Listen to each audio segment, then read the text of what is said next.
जय हिंद दोस्तों, स्वागत करता हूं मैं आप सभी का अपनी YouTube channel GK GS by Harsh पर। मैंने आप सभी को कल GDP और GNP के बारे में बताया था। मैंने बताया था क्या होती है GDP और क्या होती है GNP। आज हम लोग उससे थोड़ा आगे जाएंगे और समझेंगे NDP और NNP के बारे में। और मैंने कल आपको ये भी बताया था कि GDP ज़्यादा होने से क्या फ़र्क पड़ता है, GNP से क्या फ़र्क पड़ता है। उससे पहले एक दो चीज़ें हम और अच्छे से जानेंगे जो मैं कल जल्दी में बोल गया था। मैं आपको बताना चाहता हूँ कि हमारी जो GDP है अभी वर्तमान में, जो इंडिया की GDP है,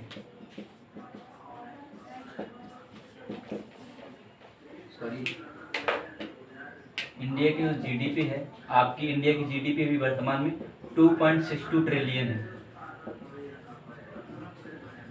ठीक है, इतनी आपकी ट्रिलियन। अच्छा, ट्रिलियन आप लोग नहीं जानते हो तो मैं आपको बता दूं, जो ट्रिलियन डॉलर 2.62 ट्रिलियन डॉलर, ठीक है, डॉलर में होता है। तो ट्रिलियन क्या होती है? ट्रिलियन मतलब जैसे थाउजेंड आप लोग जानते हो ना, जो विदेश में होता है ना वहाँ पर थाउजेंड चलता है, थाउजेंड, मिलियन, बिलियन, फिर आता है आपका ट्रिलियन। तो ये क्या होता है, जैसे एक है, ठीक है, एक के सामने अगर आपने 3 जीरो लगा दिए तो इसको बोलते हैं हम लोग थाउजेंड। थोड़ा गणित का चैप्टर है।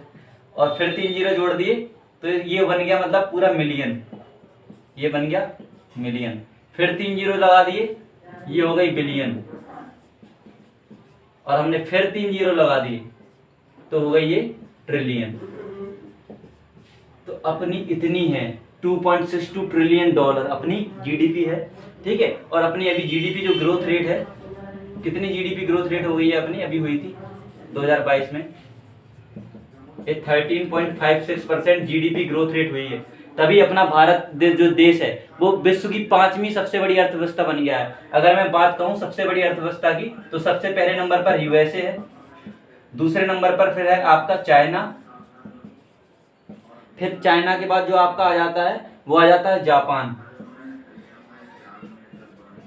जापान के बाद जर्मनी, ठीक है, और जर्मनी के बाद आपका आ जाता है भारत। भारत 5वें स्थान पर आ गया, यानी इंडिया 5th पोजीशन पर है। और भारत के बाद आता है आपका यूनाइटेड किंगडम यानी ब्रिटेन। ब्रिटेन और यूनाइटेड किंगडम दोनों में फर्क है थोड़ा सा, भूगोल का अध्याय हम लोग अलग से बात करेंगे इसके बारे में। ये आप लोग समझ गए होंगे। वर्तमान में भारत की GDP 2.62 ट्रिलियन डॉलर है। इसमें इंक्रीज हुआ है कितना? 13.56% का इंक्रीज हुआ है, यानी ग्रोथ रेट बढ़ी है। इसका मतलब ये नहीं कि ये इसमें जुड़ जाएगा तो 15 ट्रिलियन डॉलर हो जाएगी, ठीक है। मोदी जी ने बोला था कि हम 5 ट्रिलियन डॉलर हमें भारत की GDP करनी है। भारत की GDP कितनी करनी है? 5 ट्रिलियन डॉलर। इसमें इंक्रीज हुआ है इतना, ग्रोथ रेट कितनी हुई है? 13.56%, ये बड़ी है। इसके बाद आप लोग समझेंगे,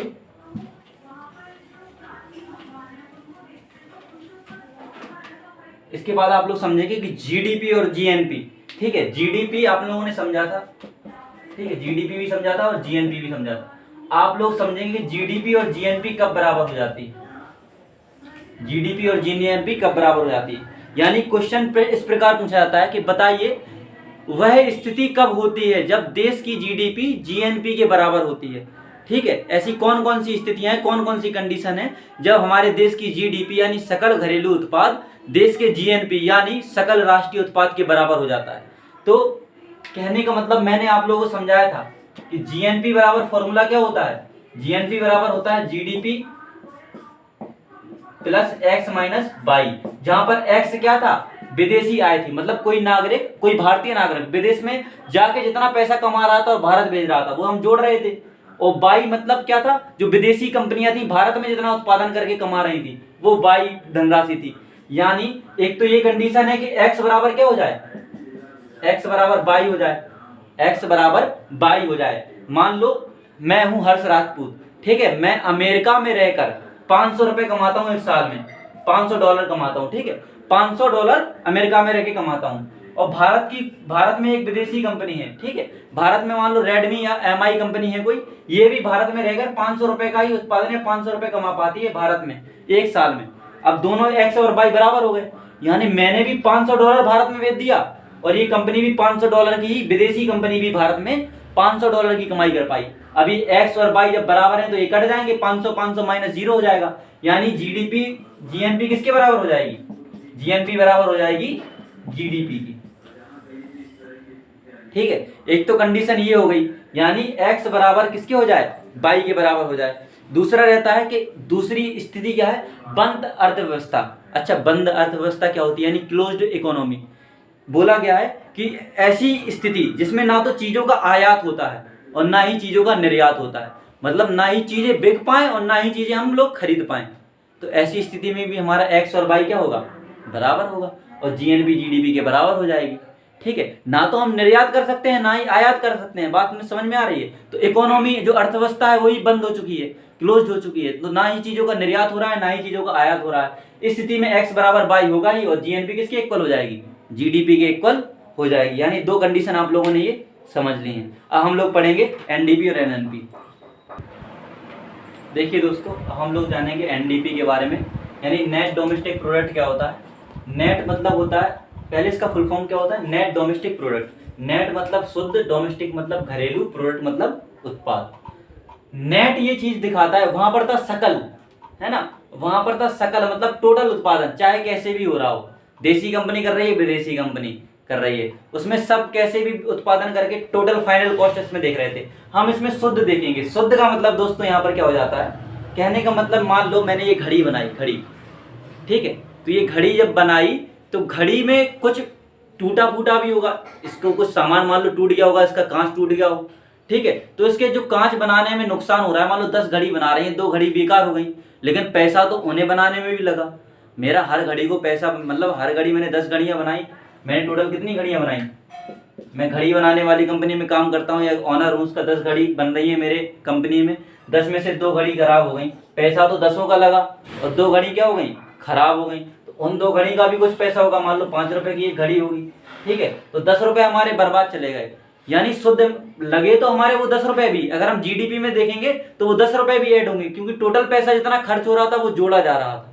लेकिन यहाँ पर 10 रुपए क्या है, यहाँ पर 10 रुपए घट जाएगा, 10 रुपए हम क्या करेंगे, घटा देंगे, यानी घिसावट को, मूल्य ह्रास, यानी हमें मूल्य में जितनी कमी आई है, टोटल जो हमें लॉस हुआ है, उस मूल्य ह्रास को हम लोग कम कर देंगे। यानी मूल्य में कमी या घिसावट को हम लोग क्या कहते हैं, ठीक है, नेट, यानी इसको हम लोग डिप्रिसिएशन बोलते हैं, इंग्लिश में क्या बोलते हैं, डेप्रिसिएशन। डेप्रिसिएशन मतलब मूल्य ह्रास, ठीक है, डेप्रिसिएशन मतलब होता है मूल्य ह्रास। तो आप लोगों में बता दूं, मूल्य ह्रास का मतलब आप लोगों को समझ में आ रहा होगा। मान लो जैसे आपको सोना की बात करें, तो सोना का जब हार बनता है, नेकलेस बनता है, मान लो गोल्ड का डायमंड बनता है, गोल्ड का डायमंड बोल रहा हूँ, गोल्ड का नेकलेस बनता है, तो गोल्ड के नेकलेस में भी क्या होता है, पहले सुनार होता है, लोहे को साफ करता है, आधा लोहा हुआ झड़ जाता है, उसकी ओरिजिनल कीमत मान लो कुछ होती है 10,000 रुपए, फिर उसको घिस घिस के और सोना कम होता जाता है, सोना कम होता जाता है, तो क्या उसकी वैल्यू थोड़ी थोड़ी गिरती जाती है, लेकिन फाइनली वो वैल्यू गिर गई है, अब वैल्यू क्या हो चुकी है, उसकी थोड़ी थोड़ी कम हो गई, तो उसमें जो घिसावट आती है उसको हम लोग बोलते हैं डेप्रिसिएशन, और वही जीडीपी से घटा दी जाती है। तो हमें क्या प्राप्त हो जाता है, हमें प्राप्त हो जाता है एनडीपी, यानी नेट डोमेस्टिक प्रोडक्ट हमें प्राप्त हो जाता है, शुद्ध घरेलू उत्पाद हमें प्राप्त हो जाता है, नेट डोमेस्टिक प्रोडक्ट। इसमें से बस क्या करना पड़ता है, जीडीपी में से डेप्रिसिएशन को, यानी मूल्य ह्रास को घटाना पड़ता है। अगर मैं आपको एग्जाम्पल के तौर पर समझाऊं, तो ये देखना आप लोग,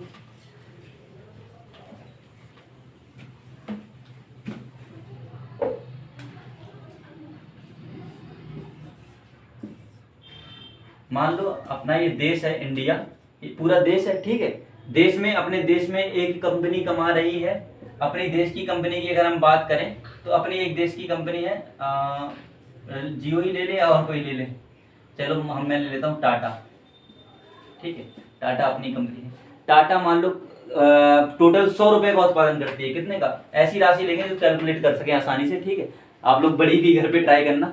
टाटा मान लो 100 रुपए का उत्पादन करती है एक वित्तीय वर्ष में, 100 रुपए का उत्पादन, ठीक है, और एक विदेशी कंपनी है, एक विदेशी कंपनी हम लोग मान लेते हैं, कोई भी विदेशी कंपनी हमको लोग कौन सी मान लें, हम लोग मान लेते हैं एप्पल, आईफोन मान लेते हैं, आईफोन, ठीक है, आईफोन है, बाहर की कंपनी, विदेशी कंपनी, मान लो ये कमा रही है 50 रुपए, ये भारत में रहकर कितना कमा रही है, 50 रुपए एक साल में। और कोई एक विदेश का नागरिक है, मैं हर्ष राजपूत, 100 रुपए कमा रहा हूँ कनाडा में, 100 रुपए कहाँ पर, कनाडा में कमा रहा हूँ, और ये रुपए मैं भेज देता हूँ कहाँ पर, भारत में भेज देता हूँ, ये रुपए भारत में ही तो भेजूंगा, मान लो भारत में भेज देता हूँ, 100 रुपए कनाडा में रहकर मैं कमा रहा हूँ, कनाडा, इंग्लिश में क्या बोलते हैं आप लोग, शुद्ध कनाडा बोलते हैं, तो कनाडा, मान लो कनाडा में कमा रहा हूँ 100 रुपए और भारत में इस मनी को भेज रहा हूँ, रेमिटेंस मनी है ना, विदेशी इनकम को। तो आपको पता है जीडीपी में हम लोग देश के अंदर जितना उत्पादन होता है वो हम लोग क्या करते हैं, ऐड करते हैं। इसको हम लोग क्या कर देंगे, नेग्लेक्ट कर देंगे, इसको तो देखना ही नहीं है। विदेश में जितना भी कमा रहा है उसको देखना नहीं, देश में चाहे विदेशी कंपनी चाहे देसी कंपनी। तो हमने इसमें 150 ऐड कर दिया, 100 और 50, 150। लेकिन अब प्रश्न बनता है भाई इसमें कुछ खराबी तो आई होगी। मान लो टाटा की कंपनी है, टाटा कार बनाती है, मान लो कुछ कार में 10 रुपए की खराबी आ गई, टायर वायर है, मान लो 10 रुपए कम लेकर चलो, ठीक है, तो 10 रुपए की मान लो खराबी आ गई, टोटल इसमें से 10 रुपए की क्या आ गई, खराबी। 10 रुपए का सामान बर्बाद हो गया। बना तो 100 रुपए का ही, मान लो 100 रुपए का मैंने 100 रुपए की मैंने टॉफी खरीद ली, मान लो 100 रुपए की क्या खरीदी, चॉकलेट। अब एक आध चॉकलेट खराब सड़ी सड़ाई मिल गई है मुझे, या बेकार मिल गई, ऐसी चॉकलेट मिल गई जो आधी बेकार ही थी अंदर से, तो उसके रुपए तो मेरे लग चुके हैं, लेकिन रुपए बर्बाद हो चुके हैं वो। तो ये 10 रुपए, इसी प्रकार आईफोन के भी मान लो 10 रुपए कोई सामान मतलब पूरा बनाने में 50 रुपए लगा, जितने भी आईफोन बनते हैं 50 रुपए में बन गए, लेकिन उनमें से कुछ एक आध खराब निकल गए, पैसा तो पूरा 50 लगा हमारा, तो वो तो जीडीपी के अंतर्गत आ जाएगा। लेकिन जब इसमें से मान लो इसमें 5 रुपए का सामान खराब निकल गया, तो ये टोटल खराब कितना निकला, 10 + 5 यानी 15 रुपए का सामान डिप्रिसिएशन, ये हमें मूल्य ह्रास हो गया। डिप्रिसिएशन कितने का हुआ, कितने रुपए का घाटा, 15 रुपए का। तो हमें शुद्ध यानी हमें जो क्या प्राप्त होगी, जीएनपी, जीएनपी बोल दिया मैंने, यानी हमें जो एनडीपी प्राप्त होगी, ठीक है, नेट डोमेस्टिक, जो हमें शुद्ध घरेलू उत्पाद प्राप्त होगा, एनडीपी प्राप्त होगा, वो क्या होगा, जीडीपी माइनस डेप्रिसिएशन, मूल्य ह्रास। तो जीडीपी कितनी थी, 150 रुपए, घाटा कितने का हुआ, 15 रुपए का, तो निकला कितना, 135, यानी एनडीपी आपकी आ गई 135। तो बात समझ में आ रही है आपको, हमें एनडीपी से ही पता चलता है हमें एक्चुअल, ठीक है। इससे भी अच्छा होता है एनएनपी जो हम अभी इसके बाद पढ़ूंगा, एनएनपी फिर समझा रहा हूं, ये आप लोग नोट डाउन कर सकते हैं।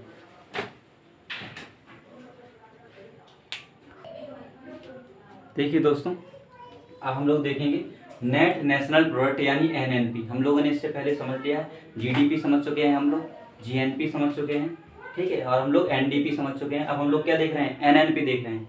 एनएनपी का फुल फॉर्म होता है नेट नेशनल प्रोडक्ट। नेट का मतलब फिर से शुद्ध मतलब मूल्य ह्रास देखना है, कितने की घिसावट या कमी आ रही है पैसे में, है ना। बताया था आपको बहुत अच्छे से एग्जाम्पल दिया, मान लो मैंने 100 रुपए की डेयरी मिल्क ली, 100 रुपए की डेयरी मिल्क ले ली, 10 डेयरी मिल्क आएंगी, 10 रुपए वाली मैंने ले ली 100 रुपए, एक डेयरी मिल्क खराब निकल गई, लेकिन रुपए कितने खर्च हो गए, 100 खर्च हो गए। लेकिन अगर हम जीडीपी निकालेंगे तो वो 100 रुपए ऐड होंगे सारे के सारे। लेकिन अगर हम वही निकालेंगे एनडीपी, नेट डोमेस्टिक प्रोडक्ट, तो वो 10 रुपए हटा दिए जाएंगे, जिसकी वो डेयरी मिल्क खराब निकल गई है, जिस रुपए वाले की 10 रुपए वाली खराब निकल गई, 10 रुपए हटा देंगे। अब यहाँ पर देखेंगे, इसमें देखो क्या आ गया, इस चीज पर विशेष गौर किया करो। डोमेस्टिक लिखा हो तो देश के अंदर देसी कंपनी चाहे विदेशी कंपनी, उस सारा पैसा ऐड होगा। लेकिन नेशनल प्रोडक्ट आ रहा है तो देश के नागरिक विदेश में जो कमा रहे हैं वो ऐड होगा, लेकिन विदेशी कंपनियां अपने देश में जो कमा रही हैं वो माइनस हो जाता है, वो माइनस हो जाता है। आप लोगों को याद रखना है, उत्पाद मतलब वस्तु एवं सेवा। तो हम लोग समझेंगे एनएनपी का फॉर्मूला होता है जीएनपी माइनस डेप्रिसिएशन, यानी मूल्य ह्रास। इसको क्या बोलते हैं, मूल्य ह्रास, जीएनपी माइनस डेप्रिसिएशन। अब जीएनपी का वही आप लोगों को फॉर्मूला पता था, जीएनपी था GDP plus foreign income minus D. और फॉरेन इनकम को भी अगर आप लोग लिखें तो ऐसे लिखोगे, आप लोग बताया था GDP plus X minus Y minus D. इसके ये 3 फॉर्मूले बन गए। पहले मैं आपको बरबली समझाता हूं, एनएनपी क्या होता है। यही एनएनपी जो शुद्ध राष्ट्रीय उत्पाद होता है, यही देश का वास्तविक आपका राष्ट्रीय आय बताता है। मतलब यही वास्तविक रूप से बताता है कि देश में उत्पादन एक्चुअली है कितना। सबसे अच्छा उत्पादन हमें किससे पता चलता है, एनएनपी से, नेट नेशनल प्रोडक्ट से पता चलता है, शुद्ध राष्ट्रीय उत्पाद में से पता चलता है कि भाई किसी देश की अर्थव्यवस्था कितनी अच्छी है। एनएनपी से हमें सबसे अच्छे से पता चलता है। बात दिमाग में याद रखना ये बात, ठीक है। इसके बाद हम लोग समझ रहे हैं, देखिए एनएनपी होता है GDP plus X minus Y minus D. तो पहले हमें मान लो किसी देश की जीडीपी याद करनी है, ठीक है। ये फॉर्मूले आप लोगों ने नोट डाउन कर लीजिएगा आप लोग, मैं इरेज करके आप लोगों को सामने अभी समझाता हूं, ठीक है।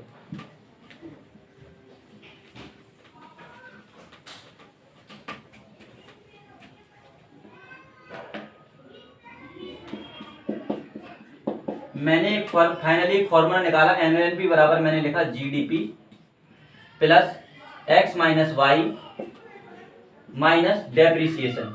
ये फॉर्मूला आपको लोगों के सामने लिखा। अब एग्जाम्पल समझिए आप लोग। ये हमारा देश भारत, ये हमारा देश है भारत, ये देश है देश यूएसए अमेरिका है, ठीक है। ये देश अमेरिका है और ये देश इंडिया है। इंडिया में एक कंपनी है, ठीक है, रिलायंस जियो, रिलायंस नाम की कंपनी है। इंडिया में एक रिलायंस नाम की कंपनी है। ये 500 रुपए का उत्पादन करती है एक वित्तीय वर्ष में। कितने रुपए का उत्पादन करती है? 500 रुपए। मान लो ये 500 रुपए के फोन बनाते हैं, टोटल फोन 500 रुपए के बनाते हैं। और दूसरी कंपनी, ये तो कैसी कंपनी हो गई? ये देसी कंपनी हो गई। ये अपने देश की है, रिलायंस कैसी है? अपने देश की कंपनी है, ठीक है। लेकिन मैं मान लो एलजी कंपनी ले लूँ, एक एलजी भी ले लेता हूँ।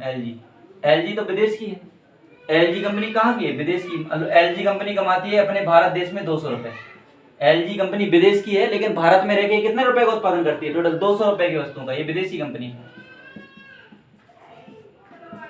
ये विदेशी। ये तो देश की सीमा के अंतर्गत हो रहा है उत्पादन, ठीक है। अगर मैं कहूँ बताओ भाइयों जीडीपी कितनी होगी, ठीक है। अभी मत देखिए, यूएसए में भी मान लो हर्ष राजपूत नाम का एक मैं ही लड़का हूँ, हर्ष राजपूत, ठीक है। यहाँ पर रह के कमा रहा हूँ 500 रुपए कमा रहा हूँ। डॉलर मान लो, ये भी डॉलर में मान लेना, ठीक है। करेंसी मानो तो एक ही मान लो, ये भी मान लो डॉलर है और ये भी डॉलर। 500 डॉलर कमा रहा हूँ, ये भी 500 डॉलर, ये 200 डॉलर। मान लो हर्ष राजपूत 500 ज्यादा लिख दी, मान लो 100 डॉलर मान के चलो, ठीक है। 100 डॉलर में कमाता हूँ अमेरिका में रह के, ठीक है। बात समझ में, बात ध्यान से समझना। तो 100 रुपए यहाँ पर रह के कमाता हूँ, ये सारे के सारे भारत भेज दूंगा बाद में, ठीक है। ये विदेशी आय है मेरी, विदेशी आय कितनी है? 100 रुपए। तो मैं कहूँ बताइए पहले जीडीपी कितनी होगी। सबसे पहले आपको जीडीपी निकालना है। सीधे जीडीपी निकाल दोगे, देश के अंदर जितना उत्पादन हो रहा है, चाहे विदेशी कंपनी करे चाहे देशी। आपने तुरंत 500 प्लस 200 जोड़ दिया, जीडीपी आपकी निकल आई 700 रुपए। जीडीपी कितनी निकल आई आपकी? 700 रुपए निकल आई। अब भाई बात होती है जीएनपी की, है ना। अब आपकी क्या होती है? जीएनपी। जीएनपी कितनी होगी? तो जीएनपी में हम लोग क्या करते हैं? GDP plus X minus Y कर देते हैं। कहने का मतलब क्या है? जीडीपी ये है, मैंने लिखा जीडीपी, ठीक है। और एक्स माइनस वाई फॉर्मूला होता है, यानी एक्स मतलब कितना? एक्स मतलब हमने जितना विदेश में कमाया है। एक्स मतलब वह धनराशि जो कोई भारतीय नागरिक विदेश में रह के कमा रहा है, ठीक है। तो 100 रुपए मैंने कमाए, 100 डॉलर, ठीक है। और वाई मतलब विदेशी कंपनी जितना भारत में रह के कमा रही है, 200 रुपए माइनस कर दूंगा, ठीक है। जीडीपी थी आपकी 700 रुपए और ये 100 रुपए मेरा विदेशी, ये 200 रुपए माइनस, यानी 700 और 100 800, 800 में से 200 माइनस किए तो जीएनपी निकल आई आपकी 600 रुपए। जीएनपी कितनी निकली? जीएनपी आपकी 600 रुपए निकली। अब आप समझना, अभी एक एक करके प्रोसेस एनएनपी भी निकालेंगे, ठीक है। अब हमें एनडीपी निकालना है। मान लो हमें क्या निकालना है? मान लो हमें निकालना है एनडीपी, नेट डोमेस्टिक प्रोडक्ट निकालना है। तो नेट डोमेस्टिक प्रोडक्ट में आपको बताया था जीडीपी माइनस डिप्रिसिएशन हो जाता है। जीडीपी माइनस डिप्रिसिएशन मतलब मूल्य ह्रास, किसी चीज के उत्पादन में कितनी कमी आ गई। तो मान लो रिलायंस जो कंपनी है 500 रुपए के फोन बनाती है, 500 रुपए के मोबाइल फोन बनाती है। इसमें से 10 रुपए का फोन क्या हो जाता है? खराब हो जाता है। 10 रुपए का जियो का फोन खराब हो गया और एलजी के 20 रुपए के खराब हो गए। एलजी के 20 रुपए के फोन खराब हो गए, ठीक है। इसके बाद टोटल कितने खराब हो गए? 30 रुपए। 30 रुपए का टोटल क्या हुआ? नुकसान हुआ। 30 रुपए में के मूल्य में ह्रास आई। टोटल मूल्य ह्रास कितना हुआ? डिप्रिसिएशन 30 रुपए का हुआ। तो जीडीपी तो हमें पता थी, जीडीपी थी 700, ठीक है। और 10 और 20 30 रुपए का नुकसान हो गया। 30 रुपए का क्या हो गया? नुकसान हो गया। तो एनडीपी निकल आई आपकी कितनी? 670 रुपए निकल आई। 670 डॉलर मान लो या रुपए, ठीक है, एक ही करेंसी मानना। 670 रुपए निकल आई आपकी एनडीपी। अब आपकी बात अभी भी एनएनपी की हो रही है। एनएनपी में आपका देखो एक्स माइनस वाई करना है, यानी जीएनपी आपको निकालनी थी। जीएनपी आपकी आई 600 रुपए। अब डिप्रिसिएशन भी तो घटाना है भाई, डिप्रिसिएशन, ये याद रखना। मैं ये अगर इरेज कर दूं यहाँ पर और मैं आपको बताऊं कि भाई एनएनपी का फॉर्मूला था GDP plus X minus Y minus का डी यानी डिप्रिसिएशन। तो GDP plus X minus Y तो आपका हो गया था जीएनपी, और जीएनपी आपकी निकली 600 रुपए, ठीक है। जीडीपी की जीएनपी कितनी निकली? 600 रुपए। और डिप्रिसिएशन यानी मूल्य ह्रास कितना हुआ? 10 रुपए का तो रिलायंस के फोन खराब हो गए और 20 रुपए के एलजी के फोन खराब हो गए। चूंकि देखो खराब हो गए, इतना नुकसान हुआ रुपए का, लेकिन टोटल रुपए हम लोग जोड़ेंगे जीडीपी में, लेकिन नुकसान हम इसमें घटा देंगे। तो 10 और 20 यानी 30 रुपए का नुकसान हुआ, ठीक है। कितने रुपए का? 30 रुपए का नुकसान हुआ। तो भाई जो एक्चुअल एनएनपी होगी वो कितनी आएगी, एनएनपी आ जाएगी आपकी 570 रुपए। तो आपको अब मेरी बात समझ में आ रही होगी कि क्या होता है एनएनपी। एनएनपी से ही हमें देश के वास्तविक उत्पादन का पता चलता है, क्योंकि इसमें हमें ये भी पता चलता है कि कितनी चीजों के खराब हुई, कितनी चीजों जो खराब हुई हैं उनका मूल्य भी हम लोग सप्रेस कर देते हैं, घटा देते हैं। बात समझ में आ रही होगी आपको, आपके सारे डाउट इसमें क्लियर हो गए होंगे। आगे मैं आपको अगली वीडियो में बताऊंगा कि जो जीडीपी होती है कैसे निकाली जाती है, कैलकुलेट कैसे करते हैं, फैक्टर कॉस्ट मार्केट प्राइस, ठीक है, ये क्या होता है, और आपको बताऊंगा कितने इसके कारक होते हैं, ठीक है। और आपको ये भी बताऊंगा कि पीपीपी क्या होता है, परचेजिंग पावर पैरिटी, ये सब हम लोग जानेंगे अगली वीडियो के बारे में। जय हिंद।